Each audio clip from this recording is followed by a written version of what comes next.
Welcome to the latest episode of FSO Business Insights podcast series. My name is Joe Rossi. I'm from Turtle Bay Advisory Services. I am super excited to welcome our guest today, starting with Jay Waterman. Jay is co-founder, CTO, Chief Enterprise Architect, and just generally a good guy from Blockstation, based in Toronto, Canada. Welcome, Jay. And just as a matter of introduction, I'm sure Jay is going to elaborate on this.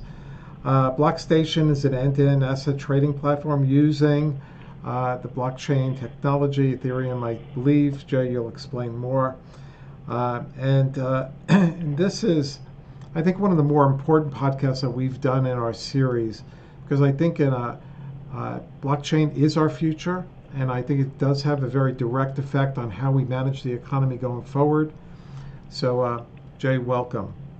In our most recent Insights paper, I think we published it in July 19th, we cover Blockstation's latest milestones, and I think it's significant. It includes a partnership with the Securities Exchange Commission. Securities Exchange in Nigeria, also referred to as NASD OTC Exchange, again in Nigeria. Why is Nigeria important to us? Nigeria has the second highest ranking country following the US with the most cryptocurrency exchanges. Important area to focus on. Blockstation's ability to reach emerging markets is crucial as we're reaching faster listeners. A further understanding of blockchain and how quickly it manages these exchanges is critical. And the business case for blockchain generally focuses, especially in the trading area, on two major areas.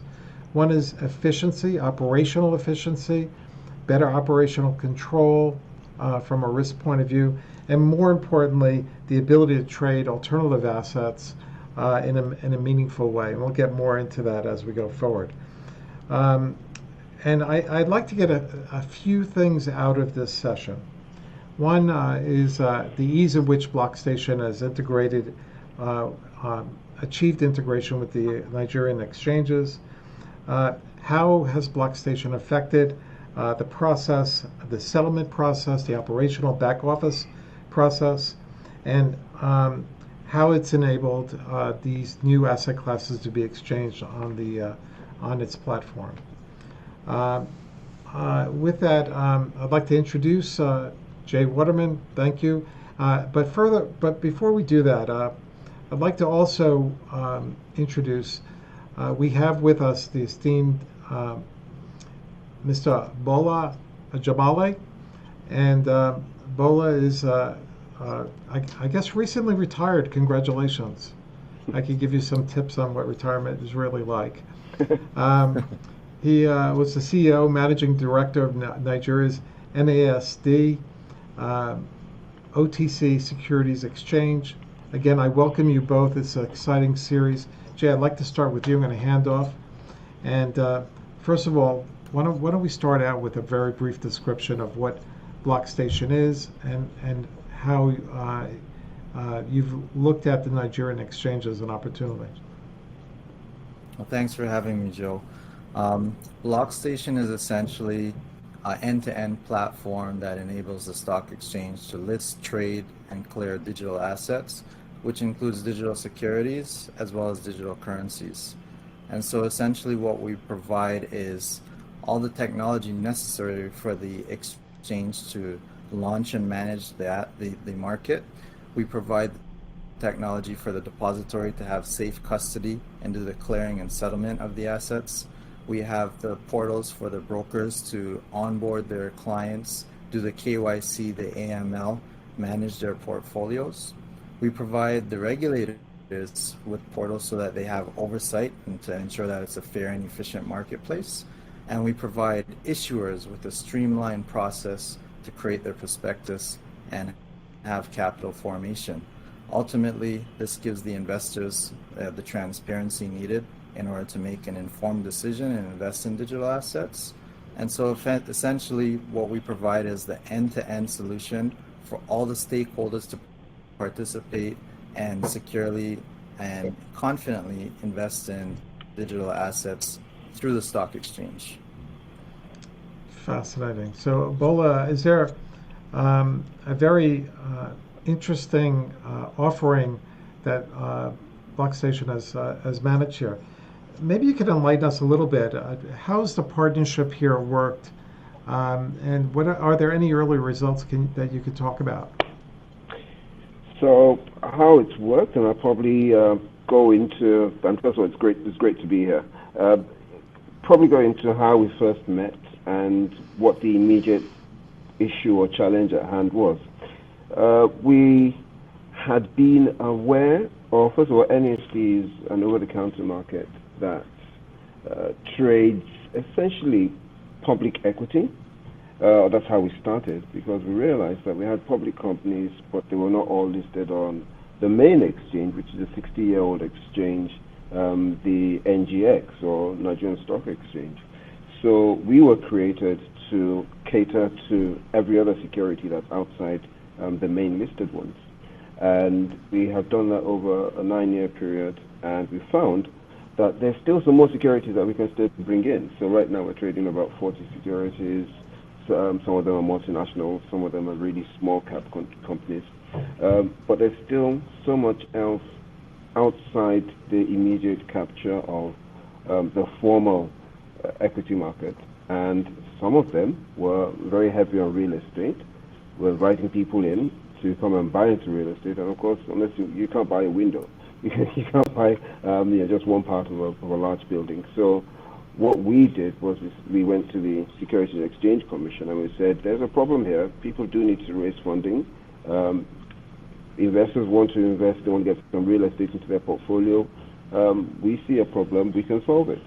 And so we started looking for a partner, and by good fortune, we came across Blockstation and immediately said, okay, we're going to work together. So that's the genesis of how we got together. And then from there, it has really, our partnership first result is that it spurred the regulator to actually come up with rules, because they could see that the market is moving there, and good enough they were able to see that blockchain is here to stay, and it is going to revolutionize markets. So the regulator immediately jumped on it and created rules. Again, we took them through hand in hand. Blockstation essentially led us through it, and the Security and Exchange Commission. And so we've now got rules in place. We've got a structure in place. And so first result, in a very short period of time, we've got an infrastructure that's developing. Well, I think you bring up a good point. I'd like Jay to comment on it. Part of this is not just about the technology, but the ability to work and engage with regulators who have a completely, sometimes unfamiliar perspective about the blockchain technology. And so, Jay, can you just talk to the point about engaging regulators in order to prepare them properly for the new platform? Yeah, definitely. I mean, the regulators essentially want to protect investors, and rightfully so. They have concerns when something new is coming to the market, like the blockchain. So what we do is we take a look at all the different rules and regulations that they already have in their current market, and we show them how, with the existing participants, regulated participants, they can utilize this technology to actually enhance the, investor protection, to enhance transparency, to enhance efficiencies. And when we put all of that together, working with the NESD, demonstrate that to the regulators so they can clearly see and touch and feel and understand that this is something that's actually great for the market, then they are, as Bola said, they jump on it. They're motivated because they see this as a positive change. Great. Bola, in our research prior to preparing for this podcast, the World Bank has labeled one of the top priorities for the Nigerian economy is to address inflation.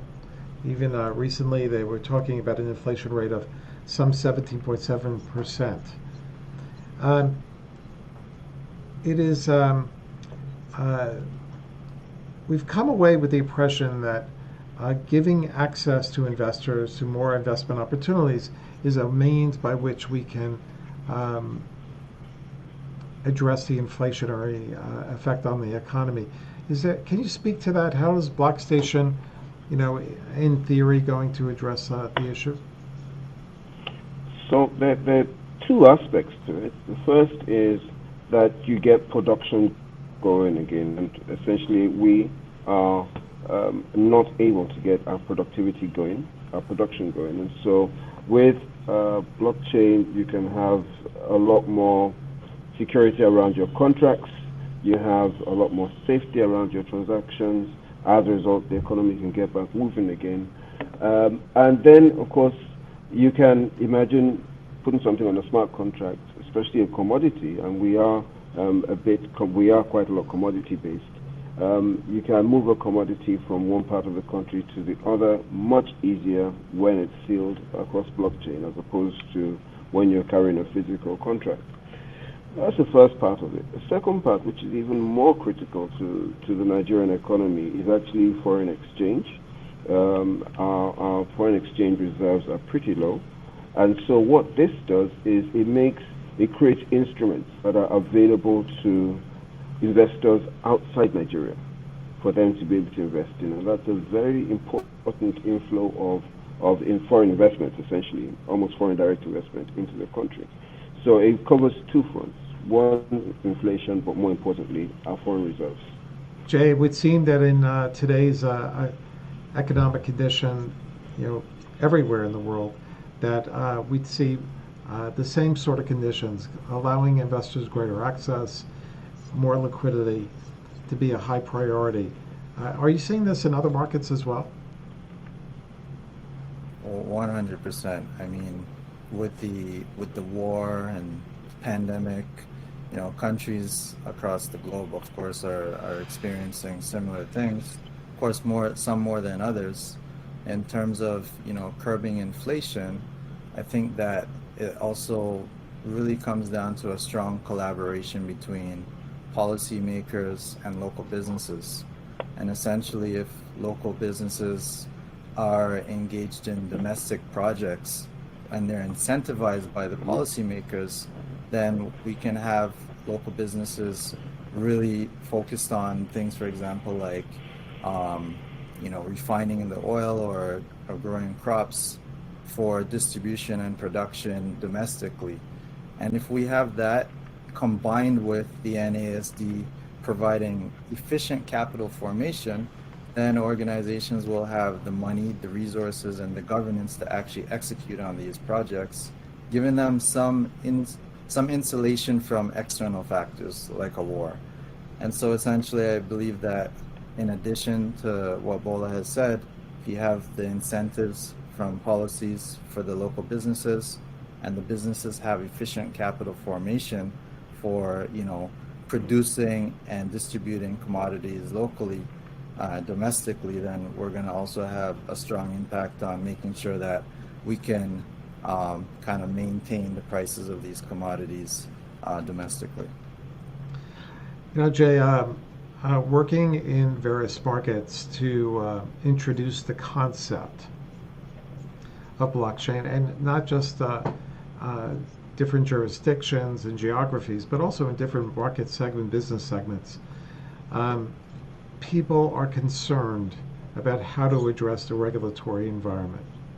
And here I think it's carefully crafting the right set of conditions, the rules, the procedures, and educating the regulators. And I'd like to dive a little bit deeper on that point that you made.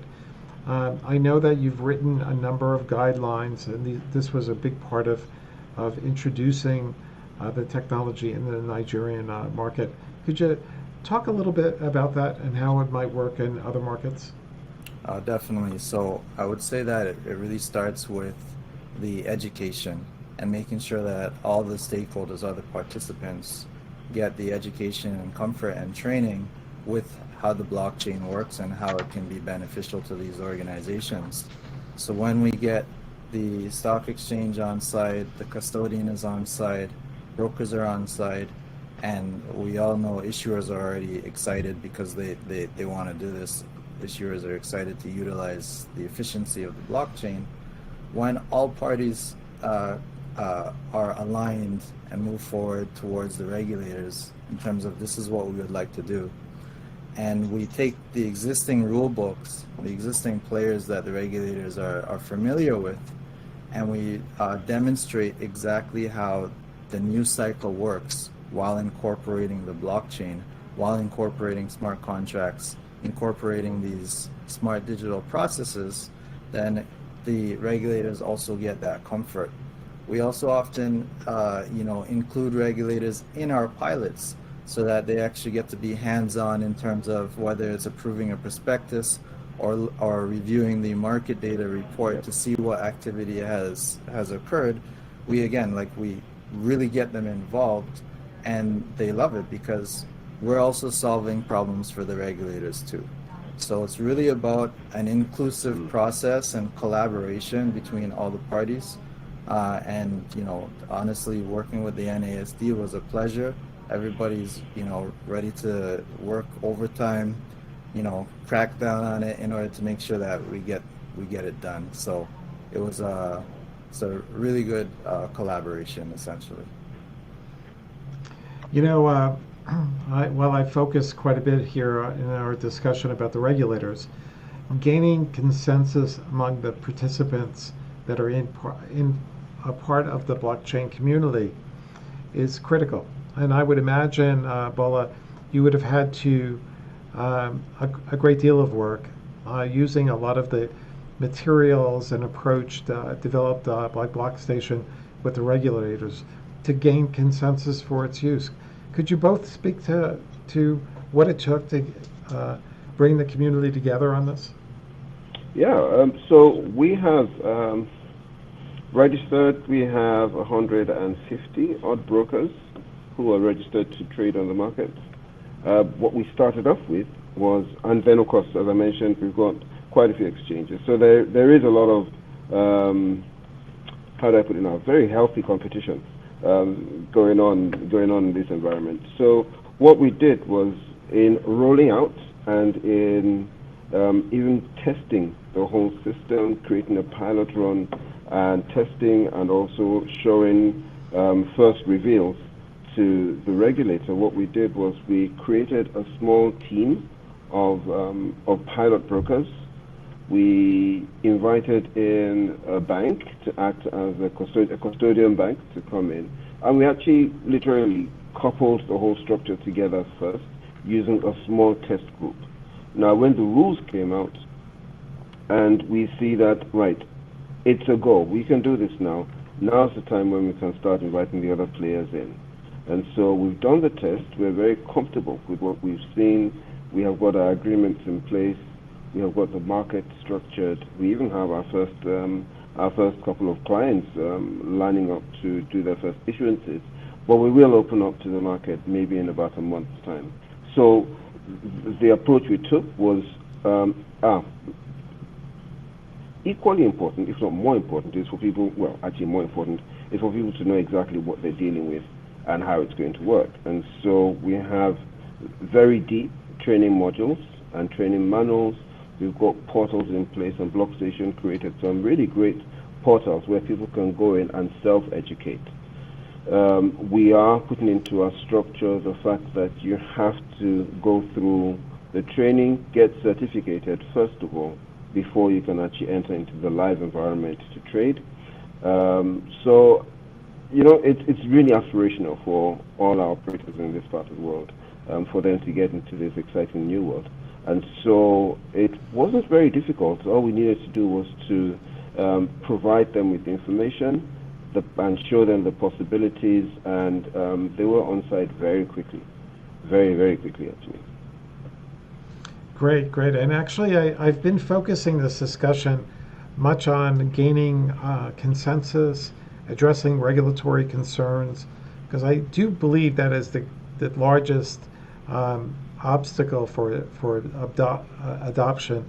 Jay, I have assumed in this podcast that the technology behind it was was deployable, no major obstacles, and you were able to deal with the local conditions so as to make it work to your expectations. Is that fair? Yeah, definitely. It's all cloud-based for the most part. There is hardware with regards to the cold storage of the digital assets, so we ship over the hardware necessary. There was some delays due to the pandemic in terms of logistics, but aside from that, it's all cloud-based, so everybody can access from their computer or their phone. Of course, if we're talking about privileged access, like the depository, and we're doing sensitive operations, they have to also connect using an authorized IP address or VPN. So we have, additional security protocols in place. So as long as they're in a secured location in order to be able to facilitate their operations, then there's no issue in terms of access and use of the platform. In fact, what we find a lot of the times is somebody can log in for the first time to, based on their role, to do what they need to do, and we don't even have to guide them. It's very intuitive. They can figure out what to do on their own and conduct their regular cycle, because everything that we've built has been modeled after the traditional financial services and traditional ecosystems. We know that blockchain, has been used to remove intermediaries, but what our belief is that it's actually supposed to be utilized to enhance, because we have trusted financial institutions that have, the responsibility, the policies, the procedures, the regulation. All of these things are in place in order to protect the public. And so what we want to do is we want to utilize technology to enhance this and to move it forward, not to remove it. Well, I think that really underscores the value proposition going forward. And gentlemen, I want to thank you for your time. This is an exciting journey that you're on. I'm thrilled to be a part of that process, and I'm absolutely certain that we're going to gather again and discuss more achievements and milestones as you make them. So again, thank you. It's the end of our podcast. And for our audience, please look towards turtlebayadvisoryservices.com for more information on our podcast, and we're making it available through our website. Thank you again, gentlemen. Thank you. Thank you very much.